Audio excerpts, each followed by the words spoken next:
नमस्कार साथियों, all India medical students association United से राष्ट्रीय अध्यक्ष भरत बेनीवाल आप सभी को नमस्कार करता हूं, क्रांतिकारी सवाल पेश करता हूं। जैसा कि आप सभी को पता है कि जो हमारा एम्स का 80-20 का जो मामला चल रहा था, उसके लिए हम निरंतर संघर्ष कर रहे थे और इस एक साप्ताहिक कार्यक्रम में जिसमें मैंने हम लोगों ने मिलकर ये मान लीजिए कि एक राजनीतिक दबाव का जो अभियान चलाया था, उसमें हमें काफ़ी हद तक सफलता मिली। इसके लिए मैं आप सभी को कांग्रेचुलेट करता हूं और ये कहना चाहता हूं कि जो 1 सितंबर को जो एग्ज़ाम होनी थी, जो उसकी न्यूज़ हम लोगों ने उससे संबंधित न्यूज़ दोपहर से भी पहले ही डाल दी थी और परसों एक दिन छोड़ के उससे पहले वाले दिन भी हमने एग्ज़ाम पोस्टपोन के लिए जब अजय चौटाला जी ने डॉक्टर हर्षवर्धन सिंह जी से बात की थी और आज भी हम लोग उन्हीं के साथ लगे हुए थे, क्योंकि हमें अच्छा पॉजिटिव उनसे आश्वासन मिला और उन्होंने दबाव जो हर्षवर्धन जी पे बनाया, उसके लिए मैं उनको तहे दिल से धन्यवाद देना चाहता हूँ। और जो हमारी वो इतनी मदद कर रहे हैं, उसके लिए मैं उनको तहे दिल से धन्यवाद देना चाहता हूँ। सभी सांसदों ने पत्र लिखे, उसके लिए मैं उनको धन्यवाद देना चाहता हूँ। 14 सांसदों से तो खुद हमने जाके खुद और आप लोगों ने देखा भी है, हम लोगों ने आप लोगों से शेयर भी किया और 42 से 43 विधायकों से जब विधायक दल की यहाँ बैठक थी बीजेपी की, तब हमने स्पेशली तब मिले। उसके अलावा घर घर जाकर मिले, इस प्रकार से लगभग घर घर जाके मिले तो उनकी भी फोटोज आपसे शेयर किए। क्योंकि अपने सबसे बड़ा दुर्भाग्य ये है कि रियल में मुझे अब एहसास होने लगा है कि भी हम काम करते हैं, कितना काम करते हैं, रात दिन सुबह से शाम तक। एक दिन तो हम लगातार इतने अधिकारियों से मिले थे, परले दिन की बात है, उसी दिन हम अजय चौटाला जी से मिले थे और शाम को लेट तो अजय चौटाला जी से मिले, सुबह पूरे दिन अधिकारियों से मिले। उसमें प्रमोट का मैटर मेनली था, प्रमोट के मैटर में मिले और उसके अलावा CHO की भर्ती के लिए मीटिंग ली बाकायदा और फिर वापस चौटाला जी के पास, फिर मतलब इतनी ताबड़तोड़, क्योंकि हमें आशाएं दिख रही थी चौटाला जी के पास। उन्होंने हमें आश्वस्त भी कर दिया था, उन्होंने हर्षवर्धन जी से 2 बार बात की परसों, उसके बाद दोबारा आज वापस सुबह बात की। धन्यवाद देते हैं हम उनको। परसों भी मैंने डाल दिया था कि कैसे भी एक बार डेट भी पोस्टपोन हो जाए और CIB की बैठक होने में आसानी रहेगी।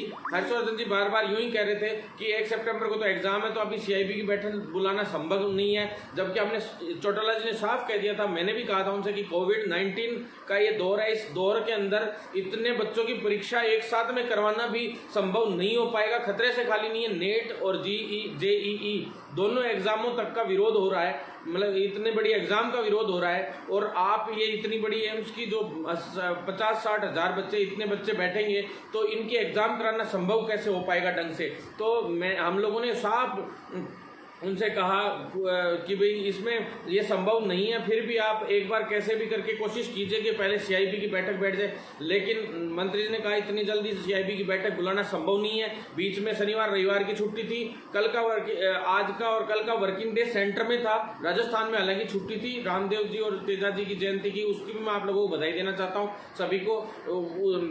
और मंडे को एक वर्किंग डे था बीच में, अगले दिन एग्जाम का फिर, तो मतलब इसलिए मैं कह रहा हूं आप लोगों से कि आप लोग जैसे आप लोगों ने 14 सांसदों से लिखवाया, 14 सांसदों को भी मैं धन्यवाद देता हूं। दिया कुमारी जी को भी मैं स्पेशली धन्यवाद देता हूं, उन्होंने हमारे सामने बात की, उसके बाद उन्होंने खुद ट्वीट भी किए, उन्होंने हमारे पक्ष में सब तरीके से पोस्ट वगैरह भी डाली, हर तरीके से। रामचंद्र बोरा जी ने भी किया, बाकी सभी सांसद, राहुल कस्वा, सुमेधन महाराज जी से अपने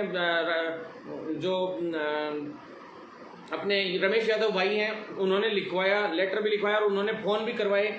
अन्य जो सांसद थे अर्जुन लाल जी मीणा जी हैं, उनसे भी हमारे एक दोस्त ने लिखवाया और काफ़ी जो स्ट्रगलिंग कर रहे थे, ज़्यादातर जो राज्यवर्धन राठौड़ जी और सभी लोगों ने लिखा, सभी ज़्यादातर सांसदों को, भगीरथ चौधरी जी को कैसे लेटर लिखवाया, विनोद भाई और ने, तो उन लोगों को मैं धन्यवाद देना चाहता हूँ। सभी साथियों को मैं सम्मिलित रूप से धन्यवाद देना चाहता हूँ। निहालचंद मेघलाल जी को भी धन्यवाद देना चाहता हूँ। जितने सांसदों ने हमारे लिए लेटर लिखे, मनोज कुमार राजौरिया जी से, डॉक्टर राजौरिया जी से भी मैंने फ़ोन पे बात की थी 2 बार, उन्होंने मेरे को व्हाट्सअप किया लेटर लिख के, वो लेटर भी हमने वायरल किया। सभी को धन्यवाद बहुत बहुत। ऊपर से सबसे बड़ा धन्यवाद हरियाणा के उप मुख्यमंत्री दुष्यंत चौटाला जी के जो पिताश्री हैं, दुष्यंत चौटाला जी को मैं इसलिए धन्यवाद दूंगा कि उन्होंने अपने पिताजी के जरिए से हमारी बात कराई और पूरे बात में बहुत मजबूती मिली, क्योंकि दिल्ली का जो वोट बैंक है साथियों, उसको कहीं ना कहीं चौटाला इफेक्ट करते हैं, क्योंकि उनसे जो थोड़ा सा जो कम्युनिटी जुड़ी हुई है वो ज़्यादातर दिल्ली में क्या है, हरियाणा के लोग आके बसे हुए हैं और वो दिल्ली के अंदर वोटर्स हैं। और यहाँ तक कि जो उनका संसदीय क्षेत्र है कृष्णानगर जो हर्षवर्धन जी का, डॉक्टर हर्षवर्धन जी का, वो क्षेत्र भी वहाँ के हरियाणा के लोग जो हमारे वो कम्युनिटी प्रभावित करती है और उसकी वजह से वो दबते हैं उन लोगों से। तो थोड़ा सा उसकी वजह से उन लोगों की कल को अगर इनका काम नहीं किया तो ये लोग हो सकता है भविष्य में हमारे साथ नेगेटिविटी बरतें। तो साथियों धन्यवाद दूंगा मैं चौटाला जी को। आप लोगों ने रेगुलर मेरा उनके साथ फोटो भी देखा हो, परसों भी सारी फोटो वगैरह वायरल किए थे हमने, और एक एक बात हमने पोस्टपोन्ड वाली बात परसों ही एक बार शेयर कर ली थी आपसे, और आज सुबह भी आप लोगों से कह दिया था कि एग्जाम पोस्टपोन्ड होने का के लिए हमें आश्वासन मिला है एक बार के लिए। और अभी 8 तारीख को एग्जाम का भी अभी तक कुछ कह रहे हैं कि 8 तारीख का दे रखा है उसमें डेट, 8 का भी कोई फिक्स नहीं है साथियों अभी तक एग्जाम का। लेकिन मैं ये मानता हूं जो तैयारी कर रहे हैं वो 8 के हिसाब से ही करें, कोई दिक्कत नहीं है।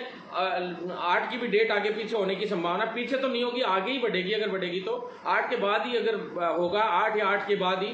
और साथियों CIB की बैठक बुलाने के लिए भी उन्होंने आश्वासन दिया कि मैं पोस्टपोन करके CIB की बैठक 3 या 4 तारीख को बैठक बुलाने की हमें आश्वासन मिला है आज। उसके बाद ही हम वहां से चले। साथियों मैं थक के बुरी हालत हो रखी है मेरी, और आज मैं बहुत ज़्यादा थक चुका हूँ भाग भाग के। लेकिन अभी भी अगर CBS के मैटर में या मेरे साथियों के लिए कहीं भी मेरी ज़रूरत हो तो मैं थकान के साथ भी चल पड़ूंगा, कोई दिक्कत नहीं है। लेकिन हमारे साथियों का काम होना चाहिए।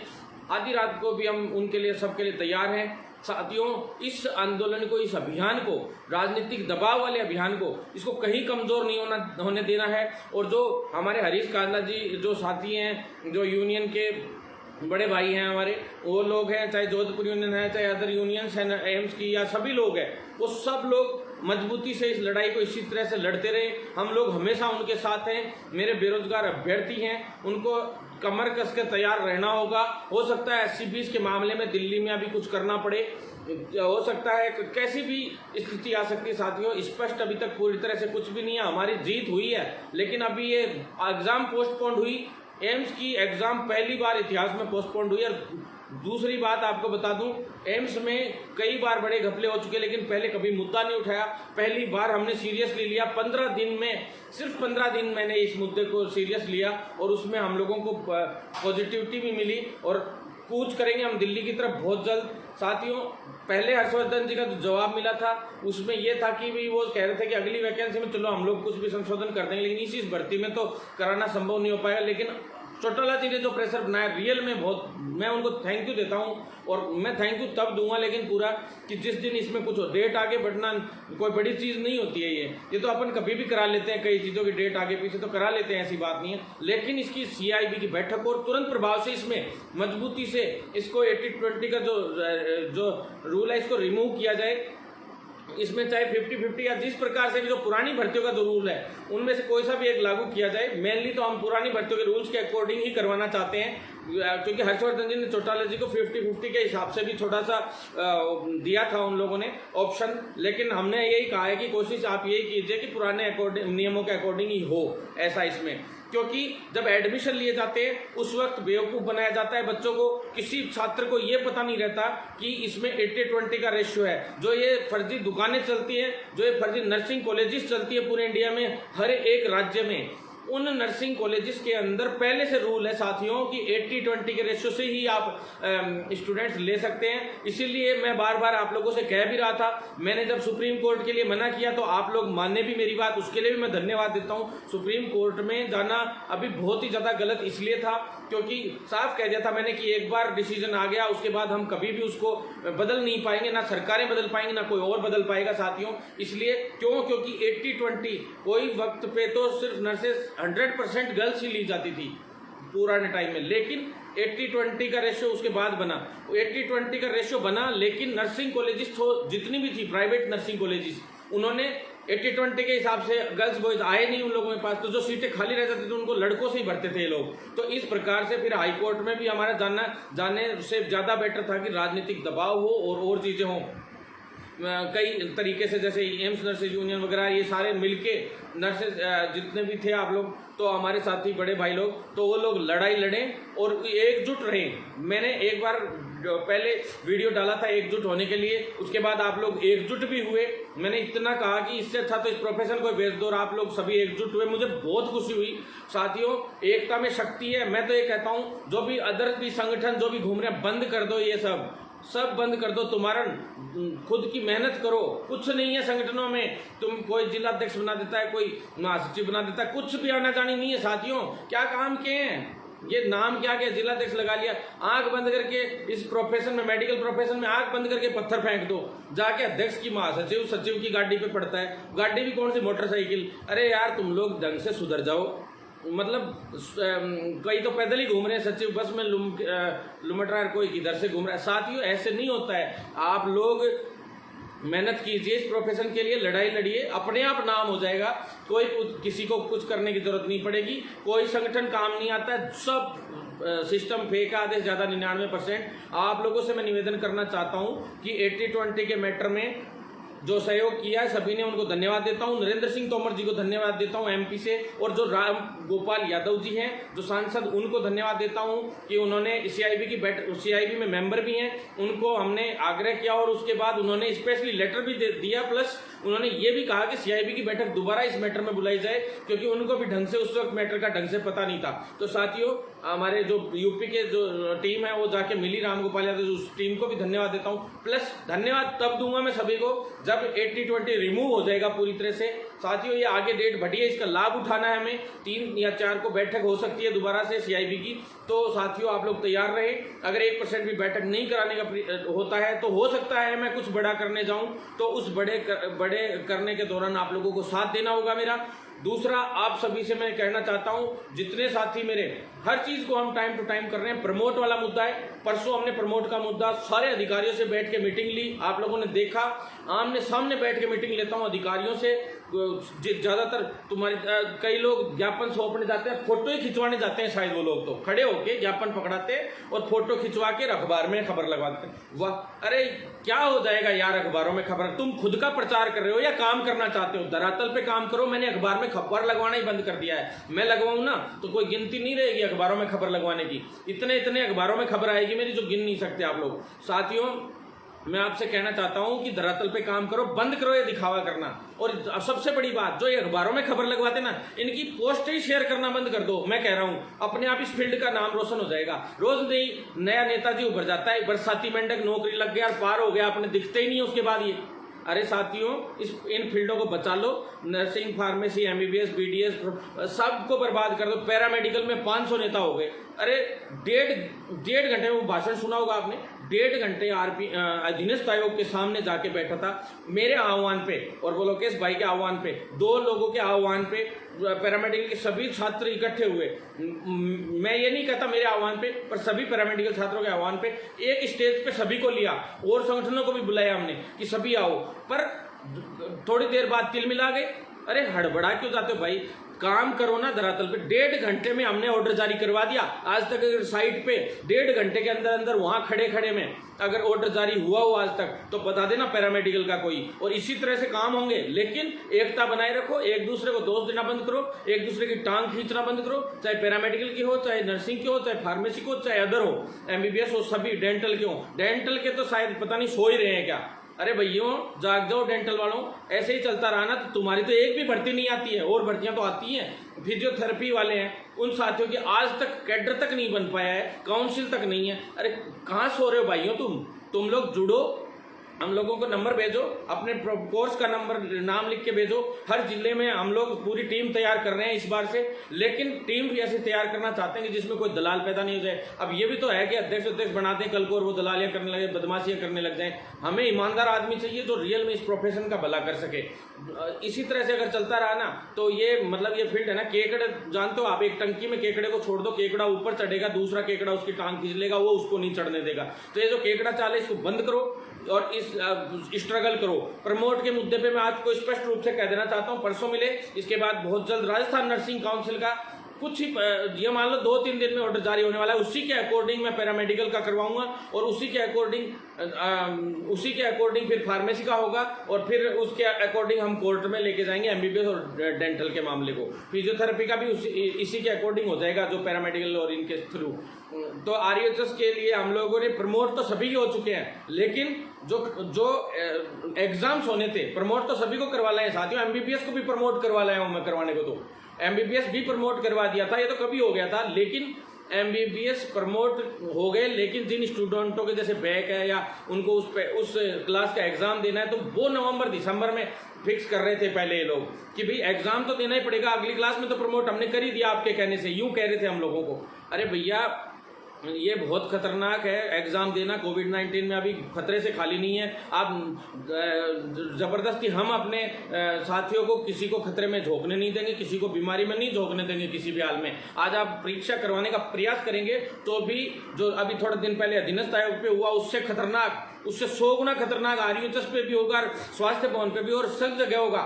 आप लोग विश्वास रखिए, आप लोगों को कहीं भी टेंशन लेने की जरूरत नहीं है। प्रमोट की सीधी सी बात मैं बता देता हूं आप लोगों को, बहुत जल्द हो सकता है अगले वीक में, अगर समाधान नहीं हुआ तो अगले शुक्रवार या अगले सोमवार को बहुत बड़ा प्रदर्शन भी रखा जाए।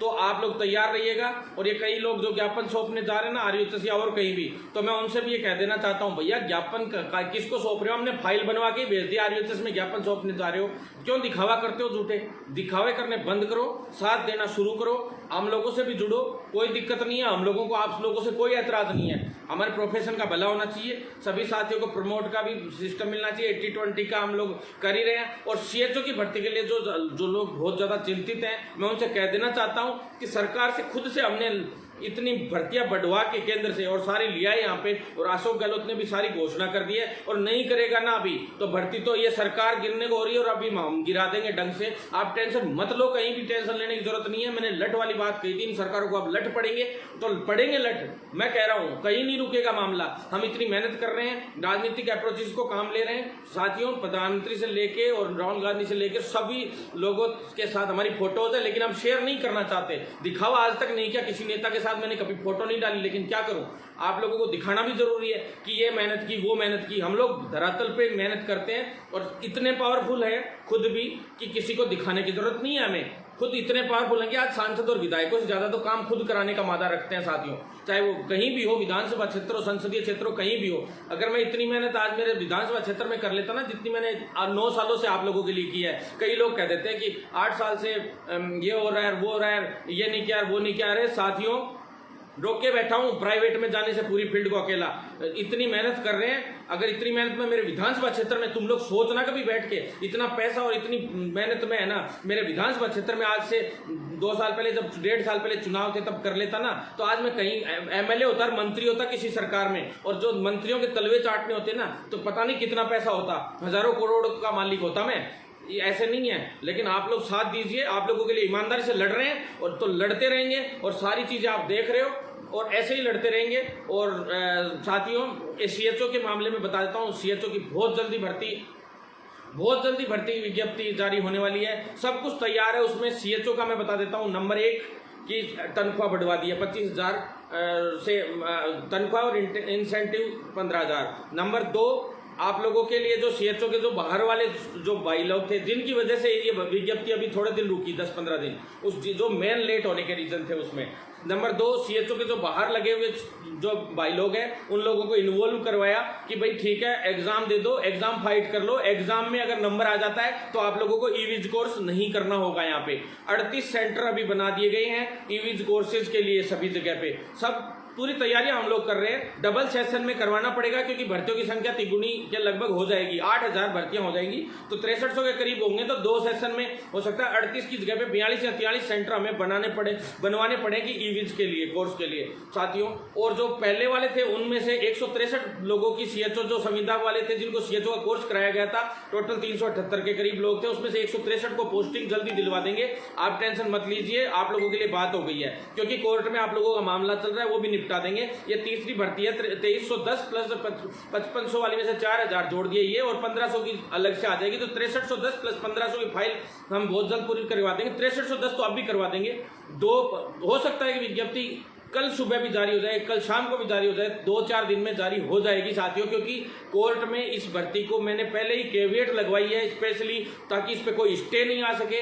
इसके सारे के सारे नियम इस हिसाब से बनवाए हैं ताकि इस भर्ती में 1% भी कोई खामी नहीं रहे, जिसकी वजह से कल को कोर्ट में स्टे आ जाए, चाहे रोस्टर हो चाहे अदर चीजें हो, हर चीज इसमें। और सबसे बड़ी बात, सभी लोग ये कहते हैं बार बार कि ये भर्ती मेरिट पे होगी या लिखित परीक्षा से होगी। मैंने भैया साफ साफ बोल दिया आप लोगों को कि एक भी भर्ती राजस्थान में हो चाहे इंडिया में हो, जहां तक मेरा बस चला, एक भी भर्ती मेरिट आधार पे नहीं होने दूंगा। सारी की सारी भर्तियां लिखित परीक्षा पे आएंगी, हर भर्ती लिखित परीक्षा पे आएगी साथियों। और आप लोगों से निवेदन करता हूं, इतना ज्यादा भ्रमित भी मत हो, लोग भ्रमित करने का प्रयास करते हैं, भ्रमित मत हो या करो। जो कांग्रेस बीजेपी वालों की, इनकी हर किसी की पोस्टें तो शेयर कर देते हो, लेकिन हमारी पोस्टें इतना स्ट्रगल करते हैं, एक दूसरे की टांग खींचना और जलना बंद करो। सबसे बड़ी बात तो जलन बहुत होती है कि ये इतना क्यों करवा रहा है। अरे भाइयों, मैं तुम्हारे लिए कर रहा हूं, मैं ना तो मेरे को नौकरी चाहिए ना कुछ और चाहिए, मेरे को कुछ भी नौकरी नहीं चाहिए यहाँ पे मेडिकल विभाग में। मैं आप लोगों के लिए लड़ता आया हूँ क्योंकि मेरा प्रोफेशन है ये। मैं इसको नहीं बिकने दूंगा, नहीं बिकने दूंगा, नहीं बिकने दूंगा और लड़ूंगा ऐसे ही। तुम लोग आज नहीं तो कल मेरा साथ दोगे, जलन होती रहेगी तो होती रहे किसी को। धन्यवाद साथियों। Bharat Beniwal YouTube channel subscribe करना, भरत बेनीवाल पेज लाइक करना, भरत बेनीवाल ट्विटर फॉलो करना, ताकि इस आंदोलन को और मजबूत किया जा सके, इस लड़ाई को और मजबूत किया जा सके। इनकलाब जिंदाबाद साथियों।